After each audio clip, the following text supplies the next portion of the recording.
What's up, good people? Welcome back. I am reviewing all 7 of Quentin Tarantino's films in preparation for his brand new movie coming out on January 8th, The Hateful Eight. So if you don't know, you should know. Quentin Tarantino is probably my favorite director ever. I mean, I really can't pinpoint it to one thing, but the man has just made some incredible movies. I don't really see too much of a stain on his filmography at all. Directing style, his pop culture references, his writing, his casting, the dialogue that he has between his characters and his films is just extraordinary. To be quite honest, I feel like he has redefined the film genre multiple times over. So as we get ready for his new film, The Hateful Eight, what better time than now to review all of his previous films in preparation for that movie. And of course, we got to start with his very first film, 1992's Reservoir Dogs. So Reservoir Dogs is a neo-noir black comedy based around the events of a diamond heist gone completely wrong. Like I said, this was the debut film for director and writer Quentin Tarantino, but he still had an all-star cast to this movie. You had Harvey Keitel, Tim Roth, Steve Buscemi, Quentin Tarantino was in there himself,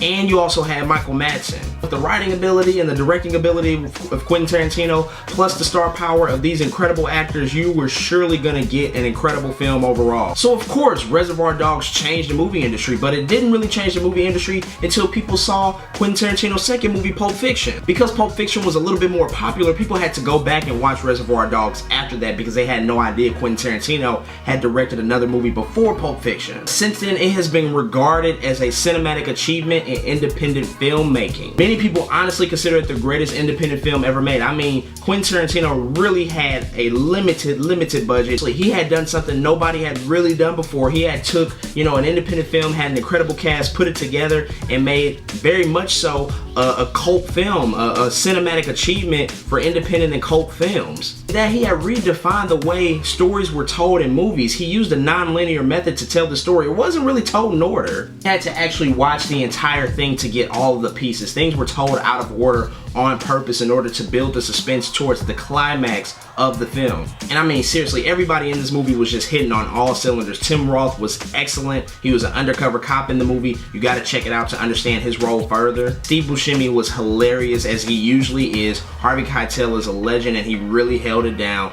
Oh man, and Michael Madsen, he was an incredible villain for this film. He really didn't start off as a villain necessarily, but they had built his character up to being the villain and the antagonist in the movie. The movie also has a very slow and methodical pace. There aren't really many scenes. There are probably 4 or 5 locations in total for this whole movie. So what you have to do when you watch it, you really have to pay attention to the dialogue, which is the case for many of Quentin Tarantino's movies. His dialogue and his script is really the core element that holds everything together. The conversations these characters have with each other is just magnificent. The violence, the grittiness, the profanity that they use, they just really go out of the box of what's traditionally been done in filmmaking. I mean, seriously, for this to be his very first film that he produced, directed, and wrote himself, it was just a smash.